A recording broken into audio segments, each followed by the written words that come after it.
ফুলকপিগুলো নুন জল দিয়ে ভালো করে ভাপিয়ে একটু সেদ্ধ করে নিয়ে কড়াইয়ের মধ্যে সর্ষের তেল দিলাম, দিয়ে ফুলকপিগুলো হাতের মধ্যে কচলে নিয়েছি, দিয়ে পাঁচফোড়ন দিলাম, কাঁচা লঙ্কা কুচি দিলাম, আদা বাটা দিলাম, দিয়ে জিরে গুঁড়ো, ধনে গুঁড়ো, নুন, হলুদ, মিষ্টি সমস্তটাই দেব। পরে নুনটা আর মিষ্টিটা দিচ্ছি, দিয়ে ভাজা ভাজা হয়ে যেতে ফুলকপিগুলো দিয়ে দিলাম। ফুলকপিগুলো হাতে করে স্ম্যাশ করে নিয়েছি, দিয়ে বেশ করে নেড়ে চেড়ে এবার ওপর দিয়ে নুন চিনি দিয়ে দিলাম। আজকে বানাতে চলেছি ফুলকপির পরোটা। রেসিপিটা কেমন লাগলো আপনারা একবার কমেন্টস করে বলবেন। ওপর থেকে ভাজা মশলা দিয়ে হয়ে গেছে আমার পুরে রেডি। আর আটাকে আমি মেখে রেখেছি জোয়ান দিয়ে, নুন তেল দিয়ে।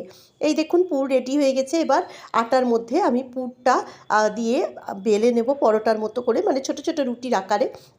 তবে আমার যেটা ভুল হয়েছিল, একটুখানি ওই পুরটা শক্ত করার দরকার ছিল, আর আটাটাও একটু শক্ত করার দরকার ছিল।